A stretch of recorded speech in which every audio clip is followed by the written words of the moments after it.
नमस्कार विद्यार्थी मित्रांनो, स्वागत आहे तुम्हा सर्वांचं ज्ञानधारा या मराठी यूट्यूब चॅनलवर. तर विद्यार्थी मित्रांनो, आपण मिरज GMCसाठी या ठिकाणी आजच्या व्हिडिओमध्ये जवळपास 25 प्रश्न पाहणार आहोत. एकदम वन लाइनर स्वरूपात हे प्रश्न या ठिकाणी आपण घेतलेले आहेत, जे की परीक्षेमध्ये अत्यंत महत्त्वाचे आहेत, येऊ शकतात. तेच प्रश्न आपण या ठिकाणी घेतलेले आहेत. सोबतच याचं जे PDF आहे ते तुम्हाला टेलिग्राम चॅनलला मी उपलब्ध करून देणार आहे. अगदी फ्रीमध्ये असेल.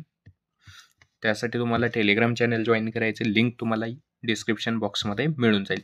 तर सुरुवात करूयात आपण आजच्या व्हिडिओला. बघा, पहिला प्रश्न आहे, 59वा ज्ञानपीठ पुरस्कार 2025 हा कोणाला मिळाला आहे? तर बघा, योग्य उत्तर आहे विनोद कुमार शुक्ला यांना हा 59व्या क्रमांकाचा ज्ञानपीठ पुरस्कार जो आहे तो या ठिकाणी मिळालेला आहे. 2025ला हा पुरस्कार जाहीर करण्यात आलेला होता. तर योग्य उत्तर आहे विनोद कुमार शुक्ला. प्रश्न दुसरा आहे, इंदू प्रकाश साप्ताहिकाचे संपादक कोण आहेत? तर बघा विद्यार्थी मित्रांनो, योग्य उत्तर आहे विष्णू शास्त्री पंडित हे इंदू प्रकाश या साप्ताहिकाचे संपादक होते. त्यांनी हे साप्ताहिक जे आहे ते सुरू केलेलं आपल्याला या ठिकाणी पाहायला मिळते. ठीक आहे, महत्त्वाचं आहे, नोट करून ठेवू शकता, कारण जेवढे तुम्हाला परीक्षेमध्ये विचारले जातात. आता हे जर प्रश्न तुम्ही पाहिले तर मागीलच्या बऱ्याच परीक्षांमध्ये विचारले गेलेले, त्यामुळे हे आपण या ठिकाणी कव्हर केलेले आहेत. ठीक आहे. प्रश्न क्रमांक 3 आहे आपला, समानतेचा अधिकार हा कोणत्या कलमामध्ये आहे? तर बघा, कलम 14 ते कलम 18 मध्ये या ठिकाणी समानतेचा अधिकाराचं या ठिकाणी वर्णन केलेलं आपल्याला पाहायला मिळतं. समानतेचे अधिकार कलम 14 ते कलम 18 मध्ये असलेले आपल्याला पाहायला मिळतात भारतीय संविधानाच्या. ठीक आहे.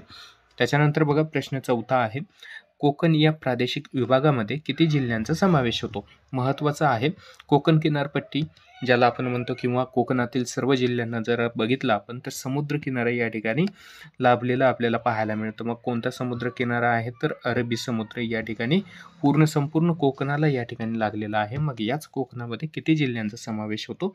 ते एकूण 7 जिल्ह्यांचा समावेश होतो. त्यामध्ये मग मुंबई शहर, मुंबई उपनगर, ठाणे, पालघर, रायगड, रत्नागिरी आणि सिंधुदुर्ग अशा एकूण या ठिकाणी 7 जिल्ह्यांचा समावेश या ठिकाणी कोकण विभागामध्ये होत असलेला आपल्याला पाहायला मिळतो. महाराष्ट्रामध्ये कोणत्या कोणत्या जिल्ह्यांना समुद्रकिनारा लाभलेला आहे असेही प्रश्न बऱ्याच परीक्षेमध्ये येतात. तर हे तेच 7 जिल्हे आहेत ज्या जिल्ह्यांना महाराष्ट्रामध्ये समुद्रकिनारा लाभलेला आहे. ठीक आहे, एकूण 7 जिल्ह्यांना महाराष्ट्रातील समुद्रकिनारा लाभलेला आहे. ठीक आहे, सर्वात जास्त कोणत्या जिल्ह्याला लाभलाय? तर रत्नागिरी जिल्ह्याला. ठीक आहे. त्याच्यानंतर प्रश्न 5वा बघूया, महाराष्ट्रामध्ये कोणत्या ठिकाणी पॅरा ॲथलेटिक्स स्पर्धा संपन्न झाल्या? तर बघा मित्रांनो, कोल्हापूर या ठिकाणी महाराष्ट्रामध्ये पॅरा ॲथलेटिक ज्या स्पर्धा होत्या 2025च्या संपन्न झालेल्या आपल्याला या ठिकाणी पाहायला मिळतं. ठीक आहे, एखाद्या वेळेस तुम्हाला खेळाविषयी प्रश्न आला तर हा त्यामध्ये विचारला जाऊ शकतो. ठीक आहे. त्यानंतर प्रश्न 6वा आहे, तापी व पांझरा या नद्यांचा संगम कोठे होतो? तर बघा, मुडावदी येथे तापी आणि पांझरा नदीचा संगम होतो. महाराष्ट्रातील नद्या असतील, त्यांचे संगम असतील, त्याच्यावरील धरणं असतील, उपनद्या असतील, तर याच्यावर बरेचसे प्रश्न तुम्हाला या ठिकाणी परीक्षांमध्ये विचारले जातात. ठीक आहे. तर तापी आणि पांझरा नदीचा संगम कोठे आहे? तर मुडावद या ठिकाणी असलेलं आपल्याला पाहायला मिळतं. प्रश्न पुढचा आहे, माणिकडोह या धरणातील जलाशयाचे नाव काय आहे? तर शहाजी सागर हे त्या जलाशयाचं नाव असलेलं पाहायला मिळतं. माणिकडोह धरणामध्ये जे काही पाणी जमा होतं, जो काही जलाशय आहे, त्याला या ठिकाणी शहाजी सागर असं नाव देण्यात आलेलं आहे. ठीक आहे. प्रश्न क्रमांक 8 आहे, देशातील पहिला ग्लास ब्रिजचे उद्घाटन कोठे झालेले आहे? ग्लास ब्रिज म्हणजेच काचेचं ब्रिज. ठीक आहे, काचेचा ब्रिज या ठिकाणी भारतामध्ये सर्वप्रथम तमिळनाडू राज्यामध्ये या ब्रिजचं, या पुलाचं उद्घाटन झालेलं आपल्याला पाहायला मिळतो. कोणत्या राज्यात? तमिळनाडू राज्यामध्ये. अजून एक महत्त्वाचं आहे या तमिळनाडू राज्याबद्दल, तर भारतीय रुपयाचं चिन्ह जे होतं, तर हे चिन्ह या ठिकाणी तमिळनाडू राज्याने वापरणं आता बंद केलेलं आहे. त्यांचं तमिळ भाषेतील चिन्ह वापरायला या ठिकाणी सुरुवात केलेली. त्याच्यासाठी पण बरेचसे परीक्षामध्ये या ठिकाणी प्रश्न तुम्हाला विचारला जाऊ शकतो. हे जे चिन्ह आहे भारतीय रुपयाचं, हे आता तमिळनाडूने वापरणं बंद केलं आहे. ठीक आहे.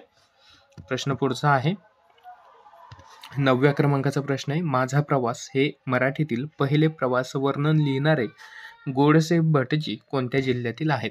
तर बघा, रायगड जिल्ह्यामधील असलेला आपल्याला पाहायला मिळतो माझा प्रवास. हे जे काही प्रवास वर्णन लिहिणारं पुस्तक आहे, मराठीतील पहिलं पुस्तक आहे, हे या ठिकाणी गोडसे भटजींनी लिहिलेलं आहे. ते कोणत्या जिल्ह्यातील किंवा कोणत्या ठिकाणी आहेत, तर रायगड या जिल्ह्यातील असलेलं आपल्याला पाहायला मिळतं.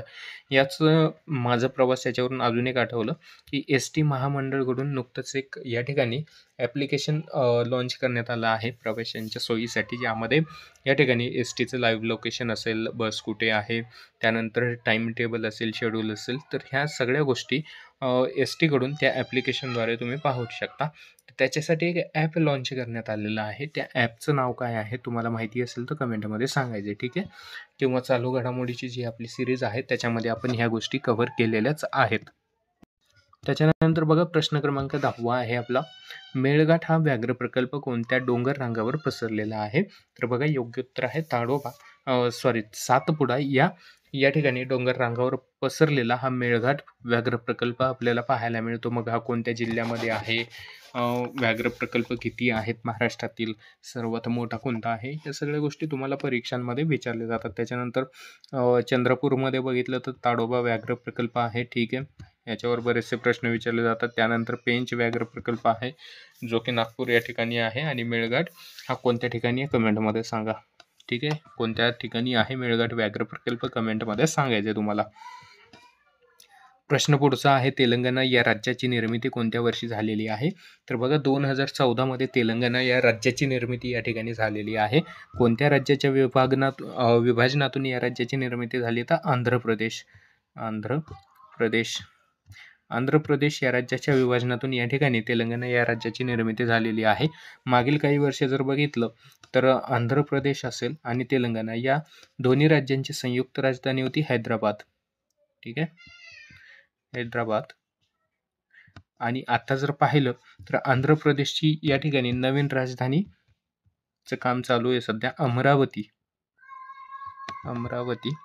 ही आंध्र प्रदेश या राज्याची राजधानी असेल, तर तेलंगणाची राजधानी असेल हैदराबाद, ठीक आहे. ह्या महत्त्वाच्या गोष्टी आहेत, नोट करून ठेवा किंवा लक्षात ठेवा. प्रश्न पुढचा आहे, बेटाला राष्ट्रीय उद्यान कोणत्या ठिकाणी आहे? ठीक आहे. बेटाला राष्ट्रीय उद्यान हे पलामू या ठिकाणी असलेलं आपल्याला पाहायला मिळतं. मग ते कुठे आहे, कितव्या क्रमांकाचं आहे, या सगळ्या गोष्टी परीक्षेत विचारल्या जातात.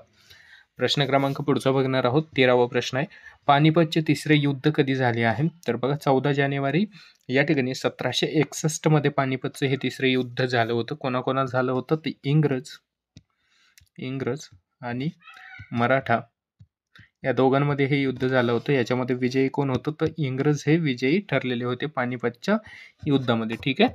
त्याच्यानंतर प्रश्न 14वा आहे, राष्ट्रीय मतदार दिवस कधी साजरा केला जातो? तो 25 जानेवारीला या ठिकाणी भारतामध्ये या ठिकाणी 25 जानेवारीला दरवर्षी राष्ट्रीय मतदार दिवस म्हणून या ठिकाणी साजरा केला जात असतो. प्रश्न 15वा आहे, मे 2025 मध्ये देशातील पहिले संपूर्ण साक्षर राज्य कोणते बनलंय? योग्य उत्तर आहे मिझोरम हे भारतातील संपूर्ण साक्षर राज्य बनलेलं आहे. योग्य उत्तर आहे मिझोराम, ठीक आहे. प्रश्न 16वा आहे, देशातील कोणत्या रेल्वेमध्ये पहिले रेल्वे ATM बसवण्यात आलेलं आहे? तर बघा पंचवटी एक्सप्रेस ही रेल्वे आहे. तर या रेल्वेमध्ये देशातील पहिलं ATM या ठिकाणी बसवण्यात आलेलं आहे.